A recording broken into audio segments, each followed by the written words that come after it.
무리의 기준도 사람마다 다르기 때문에 꼭 무리라고 볼 수는 없어. 예를 좀 들어줄까요 그럼? 어떻게 보면 진짜 1세대 카푸어 중에 최고 카푸어였지. 오늘 주제가 뭐야 근데 갑자기 불러갖고. 내가 너랑 여기 이제 썬팅하고 용산으로 오면서 든 생각인데, 사실은 많은 자동차 유튜버들이 굉장히 많이 울거먹는 주제인데, 슈퍼카 유지비 얼마 들어 막 이런 거 콘텐츠를 내가 몇 개 봤어.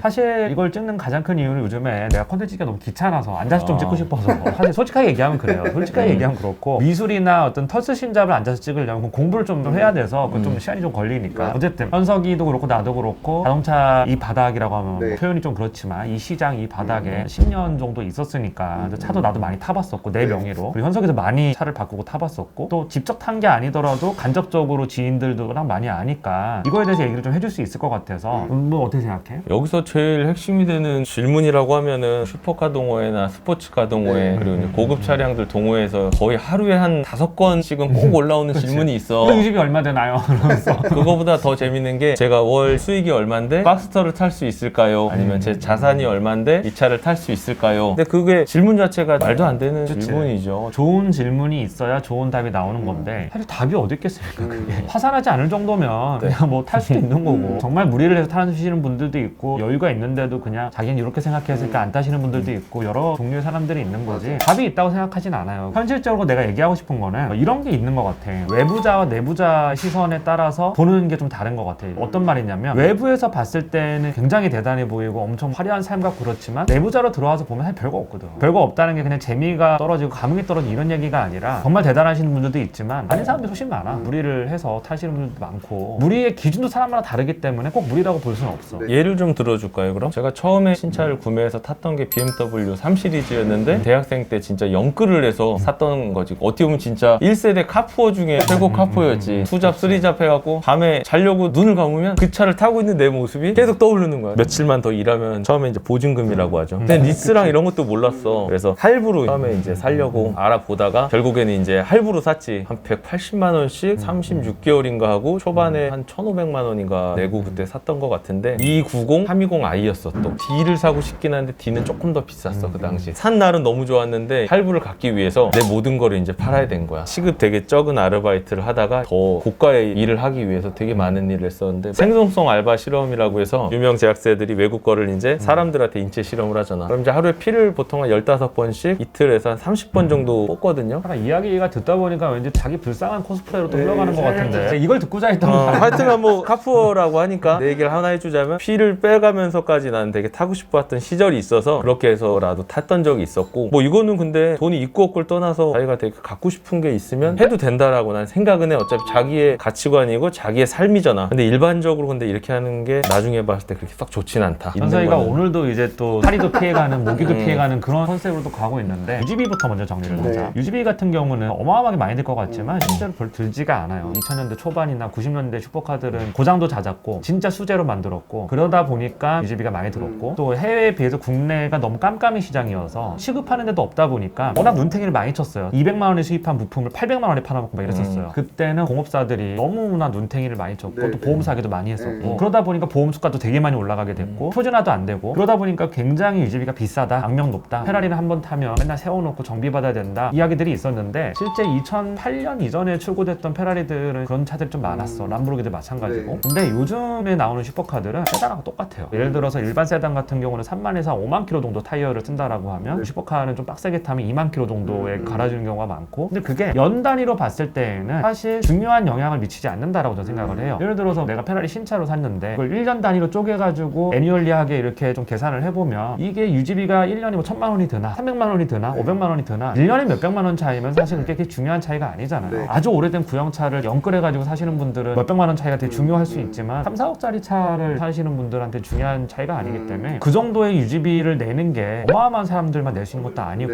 1년에 한 세전 연봉 몇 억만 벌어도 충분히 슈퍼카는 유지하고 탈 수 있어요. 여유롭게 탈 수 있어요. 유지비가 안 들기 때문에. 1년에 한 번 엔진오일 교환하는 거 기껏 해봐야 센터에서 교환하면 100만 원이잖아. 신차를 사면은 엔진 오일은 기본으로 해주고. 그렇지. 신차로 사면 두세 번 또 기본으로 해주고. 그치. 3년 동안은 소모품에 대한 걸 기본으로 그렇지. 해줘서 차에 들어가는 건 사실 하나도 없고. 타이어도 3년 동안 교환도 안 해도 돼. 트랙까지 않는 이상 교환 안 해도 되고. 그리고 뭐 딱히 뭐가 있나? 없어. 하나도 없지. 제일 많이 들어간 건 일단은 보험료. 보험료는 뭐 나이랑 경력에 따라서 차이가 많이 나니까 그거는 뭐 이제 사람마다 너무 다른 건데. 보험료 예시를 하나 들어주고 싶어. 내가 최근에 SVJ를 탔을 때 자차를 5억 5천을 잡고 480만 원을 냈어. 근데 왜 이렇게 작게 냈냐면 내가 29살 때부터 내 이름으로 슈퍼카를 타왔는데 나는 법인으로 탄 적이 한 번도 없거든. 무사고로 10년 동안 타다 보니까 계속 떨어지는 거야, 보험료가. 나는 하다못해 주유 부르는 거 있지. 그런 것도 이용해 본 적이 없어. 나는 그냥 보험료만 내고 아무것도 이용한 적이 없어, 보험사에서. 한 번도 없어. 보험료가 되게 낮은 편이고. 어린 친구들 같은 경우에는 만 29세, 31세 뭐 이런 식으로 쪼개져 있잖아. 만 35세까지 이렇게 쪼개져 있는데 되게 어린 친구들 같은 경우는 막 천몇백만 원, 2천몇백만 원 내는 친구들도 가끔 있는데 사실은 그 보험료를 내고 타는 분은 또 많이 없는 것 같고. 생각해보면 내가 10년 전에 F430을 정말 영끌해서 샀을 때 내 이름으로 차를 탔던 어떤 기록이 없기 때문에 되게 오래된 중고였고 자차가 1억밖에 안 들었는데도 그때 보험료가 1670만 원이었대. 정확하게 기억해. 20대 때는 사실 슈퍼카를 타는 게 쉽지 않은 이유 중에 하나가 그 보험료 때문에. 보험료는 사실 한 번 내고 나면 없어지고 그렇지. 1년마다 또 내야 되는 게 보험료잖아. 함정이 있다면서가. 나는 약간 빠꾸미 기질이 있어서 와인도 먹으면서 어떻게 하면 더 싸게 살 수 있을까 이러면서 이렇게 생각을 해보고. 차도 그렇고 F430 1670을 냈어. 난 아무것도 몰랐잖아, 차를. 그 돈을 내고 그냥 타다가 어떤 친구를 만났는데 보험료 얼마 내냐는 거야. 그래서 1670 냈는데 조건을 얘기해줬으니까 자기가 좀 알아봐 주겠대. 딴 분한테 해가지고 1250을 바꿨어. 대리점에서 떼먹는 돈이 되게 많아, 보험 같은 경우는. 특히나 아는 사람이 또 눈탱이 치더라고. 요즘에는 근데 다이렉트가 있어서 그런 맞아. 눈탱이가 사실 없고. 맞아, 많이 없어졌지.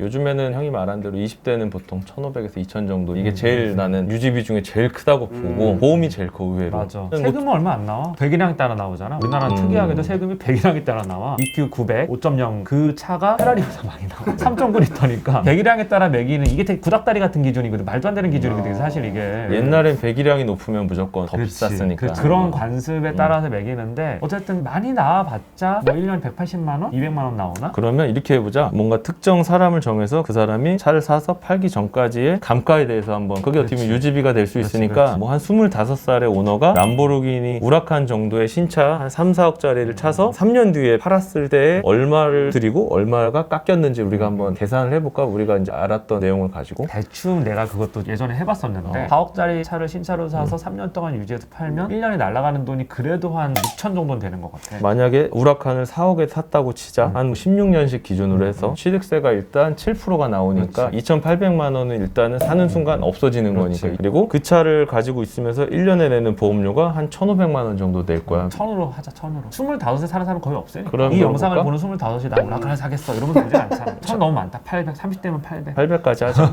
3년이면은 2,400만 원. 그리고 배기량에 대한 세금. 대충 한 150 정도 나올 거야. 그러면 450 그거 합치면 5250. 이게 일단은 딱 눈으로 봤을 때 들어가는 돈이고, 그리고 차를 샀을 때 재산세가 또 올라가는데. 아니야, 대부분이 이런 차를 사는 사람들, 경제활동을 하는 사람들은 재산세가 안 올라가. 건강보험료 너가 얘기하는 것 같은데 재산세랑은 전혀 상관이 없고 건강보험료. 보통 다 리스로 사기 때문에 크게 의미가 없고, 또 리스를 안 사더라도 직장 가입자로 다 가입이 돼 있기 때문에 거의 나 무직인데 살려고 이런 사람들은 사실 있긴 있겠지만 거의 없어. 보통 살 때 4억짜리 차를 사는데 4억 현금 주고 사는 사람은 솔직히 없거든. 보통 다 리스, 할부, 렌트 뭐 여러 가지 방법으로 사는데 보통은 한 30% 정도 선납금을 내고 나머지 한 70%에 대해서 이자를 내면서 하는데, 요즘 금리로 치면은 보통 4%에서 운용으로 하면 1, 2%긴 한데, 만약에 금융 리스나 할부로 계산했을 때 70%면은 428, 2억 8천에 3% 정도로 계산하면은 1년 이자가 얼마야? 한 600 정도 나오나요? 600 정도. 3년이면 3, 6, 18. 2천만 원 나온다고. 2천만 이자가 이제 또 2천만 원이니까 그렇지. 그걸 또 합산해야죠. 그리고 마지막으로 차량에 대한 감가가 생겼잖아. 지금 만약 2016년이나 17년도 우라칸이 시세가 한 2억 5천에서 2억 8천 정도 하거든. 한 1억 2천 정도 떨어진 거거든. 그럼 이걸 다 합산하면 얼마 정도 되죠? 대략 1억 2천에 7천이면 2억 정도 되죠. 그러니까 대략 한 6천 정도 1년에 쓰면서 사는 거다. 신차를 사게 되면. 시장을 보면 신차도 사고 중고도 사고 이런 분들이 제일 많고, 여유가 있는 분들 중에 계속 신차만 사는 사람들은 많이 없어, 사실. 죽어도 난 무조건 신차만 사야겠다 이런 사람들은 단가를 크게 신경 안 쓰는 분들이 많고, 중고랑 신차랑 번갈아 가면서 타는 게 일반적이고, 신차를 아예 난 절대 안 산다, 난 중고만 산다 이런 분들도 꽤 많아. 왜냐면 감가가 너무 심하니까. 사실은 차 유지비에서 가장 중요한 건 감가야. 3년 지난 우라칸을 2억 8천, 2억 7천에 사서 1년을 탄다고 얼마나 빠지겠어? 빠져봤자 2천이야. 운이 좋으면 1원도 안 빠지는 경우 되게 많고, 458 이탈리아나 488 스파이더가 그랬어. 488 스파이더는 오히려 보면 가격이 오르더라고. 나는 이제 내가 A1 중고차에서 차들이 얼마나 나가는지 대충 다 알잖아. 애들이 항상 이게 보고를 해주니까. 신기하게도 착각에 겨울에 빠졌다가 봄에 올라서 그 차익을 먹고 파는 손님들이 날이 있어요. 주식처럼. 뭐야 이거 도대체. 요즘은 이제 빠꾸미 같은 손님들은 붙여서 파는 경우 되게 많고 우루스 같은 차들 계약 걸어놓은 분들이 그런 분들이 되게 많아. 정말 내가 3억짜리를 사서 1억 감가 보면 어때? 이런 손님보다 피가 붙는다고 하니까 우르르 주셔가지고 한 2, 3개월 타다가 피 붙여서 팔고 이제 아예 안 타고 출고하자마자 그냥 PPF 아무것도 안 하고 리스트 터트려 놓고 그러고 2천만 원 붙여 파는 거야. 장사를 하는 거야 사실. 업자와 일반인의 경계가 좀 없어졌어. 없어. 인터넷으로 이게 다 거래가 너무 쉬우니까. 이제는 일반인들이 그런 장사를 해. 이런 경우 저런 경우가 너무 케이스 바이 케이스로 많아서 차에 대해서 환상을 갖는 사람들이 되게 많잖아. 막 이런 차를 타면 얼마나 대단한 사람일까 맞아. 뭐 이렇게 생각하시는 분 많잖아. 근데 실제 내부자 우리 정도 되면 내부자라고 봐도 되지. 나는 반업자이기도 하면서도 현석이 완전 100% 업자고. 뭘 또 반업자야. 100% 업자지. 또 빠져나가려고 그래. 어쨌든 머리야. 그게 아니고 내가 미술 콘텐츠 찍으면서 이런 얘기를 했었는데 발톱 벤야민이 뭐라 그랬어. 기술 복제 시대에 작품의 아우라가 없어질 것이다. 기술 복제 시대에 복제가 너무 쉬워지게 되면 그럼 우리가 어떤 걸 지각할 때 아우라적 지각을 하는 게 없어질 거다라고 발톱 벤야민이 이야기했지만 실제로 인간이 종교적인 믿음을 버리지 않는 한게 없어지지 않을 거다라고 얘기를 했잖아. 네. 굉장히 좋은 통찰력이거든. 사람은 어떤 거를 사고할 때 실증적으로 사고하기보다는 굉장히 종교적으로 사고를 해. 그게 뭐냐? 신화화하는 거야. 그걸 되게 아우라를 씌워가지고 지각을 하는 거야. 아주 단적인 예는 이건희 회장님이 있어. 돌아가신 이건희 회장님이 있는데 만나본 기회도 없고 그치. 얘기해본 기회도 없고 그러니까 당연히 신문기사나 그런 자료들이나 뭐 자서전이나 이런 걸 통해서 그 사람을 이해할 수밖에 없잖아. 난 이건희 회장을 좋아하는 사람이지만 어쨌든 실증적인 것보다는 아우라적으로 지각을 한다는 거야. 마치 초인이나 신처럼 지각을 한다는 거야. 굉장히 이 사람을 신격화시킨단 말이야. 지각하는 게 단지 그런 위인이나 거인들에 대한 것뿐만 아니라 물건에 대해서도 그래. 그러니까 마치 슈퍼카를 타면 굉장히 대단한 사람인 것 같고 이런 아우라적 지각을 하는데 실제 그렇지 않다는 거야. 내부에 들어봐야 아는 거고 실제 많이 경험해봐야 아는 건데 아우라적인 지각은 경험의 단절로부터 오는 거야. 그렇기 때문에 최대한 정치인들은 대중들을 이런 어떤 실질적인 경험 그러니까 이제 아우라적 지각을 할 수 있게끔 만드는 단절을 되게 좋아하는 거지. 나는 차라는 게 되게 즐거운 취미라고 생각해. 사실 사람들이 나를 그렇게 보는 것도 싫고 싫다기보다는 그렇게 안 봤으면 좋겠고 내가 항상 이게 별거 없다 얘기하는 게 내가 뭐 대단한 사람이고 그 바닥이 하찮아서가 아니라 난 그런 아우라적 지각을 좀 깨고 싶었던 거야. 자본주의에서 사실 그걸 아예 깨기는 어려울 것 같아. 우리가 레이에서 시승하면서 느낀 점들이 있었잖아. 레이를 탈 때 우리를 바라보는 시선과 811 탔을 때 주변에서 바라보는 시선, 대우는 말한다고 해서 바뀌어지진 않을 것 같긴 한데 사실... 레이를 갖고 누가 타고 있는데 그 안에 터보형이 타고 있을 수도 있고 811 타는데 의외로 812 하나밖에 없는 분이 타고 있을 수도 있다라는 물론 그런 것들은 확률의 있지. 문제가 있지. 좋은 차를 탈수록 부자일 확률은 높겠지. 좋은 집에 살수록 당연히 그렇고 이건 그치. 마치 이제 16세기, 17세기에도 빨간색으로 적신 원단을 입으면 굉장히 부자. 피렌체나 아니면 베네치아나 이런 데서 그랬거든. 사람들이 광풍이 불어요. 그래서 훔치기도 하고 이게 진짜 그런 원단이라고 하면 이제 이거를 옛날에는 원료를 만드는 그걸 보면 막 꽃 같은 거 이렇게 빻아가지고 이렇게 만들잖아. 근데 너무 구하기가 힘들어서 다른 걸 또 섞어가지고 만들기도 하고 막 이랬단 말이야. 그게 부의 상징이었으니까. 오늘날에 어떻게 보면 이제 좋은 집이라든가 슈퍼카라든가 이런 것들이 거의 상징이잖아. 어떻게 보면 집이라고 하는 거는 속일 수가 없잖아. 물론 그것도 사기치려고 하면 또 월세 살면서 또 이게 자기 집인 척하고 할 수도 있겠지만 자기가 사는 공간은 사실 속일 수가 없는 부분인데 차는 얼마든지 속일 수 있는 부분들이 많거든. 초반에 안 넣고 납입을 얼마 안 하고도 충분히 소유할 수 있기도 하고 자기 차가 아닌데 자기 차인 척 하는 경우도 많고 어느 정도 연끌을 하면 남들한테 조금 보여줄 수 있는 것들을 할 수 있는 게 차 쪽이다 보니까 우스갯소리 하는 말이 사기꾼들이 가장 먼저 들어오는 바닥이 차 바닥이고 그 다음에 들어가는 바닥이 부동산 바닥이고 그 다음에 들어가는 바닥이 미술 바닥이야. 내가 경험해보니까 미술도 사기꾼 겁나 많고 부동산도 겁나 많고 차도 되게 많아. 남자들이 특히 더 차로 이렇게 과시하려고 하잖아. 나도 그랬던 사람 중 한 명이고 집이나 다른 것들은 사실 이걸 들고 다니면서 보여줄 수 없잖아. 근데 차는 내가 어딜 갈 때 항상 가지고 갈 수 있으니까 가시욕을 이렇게 표현하기 어떻게 보면 최고의 매개체가 되는 거기 때문에 자동차도 어떻게 보면 가장 먼저 진입하는 이유가 일단 돈이 벌면 이성을 만나고 싶거든. 그래서 생물학적 본능이잖아. 맞아. 가장 먼저 예쁜 여자를 만나고 싶고 꼬시고 싶고 과시하고 싶잖아. 왜 남자들이 그렇게 미친 듯이 막 쥐어 짜가지고 하면서 리스 막 터트려 풀리스 끊고 막 유에리스까지 하면서 왜 차를 타겠어? 이성에게 더 매력적인 어떤 남성으로 보이고 싶어서 이렇게 하는 거잖아 사실. 이건 그런 뭐 동기가 나는 되게 많다고 생각해. 나쁘다고 생각하지는 않아. 그런 동기가 생물학적인 본능이야. 그치? 본능에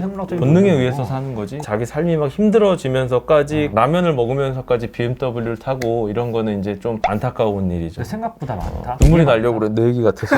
어쨌든 유지비 얘기하다 이런 얘기가 나왔는데 네. 다음 편은 실제 사례를 가지고 내가 겪어봤던 사례에 대해서 얘기를 몇 개를 하면서 얘기를 좀 나눠보도록 그러면 형 하겠습니다. 다음 편으로는 형이 보셨던 최고의 카푸어 대표님도 아마 많이 보셨을 것 같아요. 아 근데 나는 얘기하면 그분들이 내 채널 보고 계신데 내 얘기하네 이럴까봐 난 좀 그래서 내 얘기만 한 거거든. 모기도 피해가는 현석이. 제가 희생하겠습니다. 이거 말고도 푸어 얘기가 좀 많아서 저를 그냥 희생하겠습니다. 네.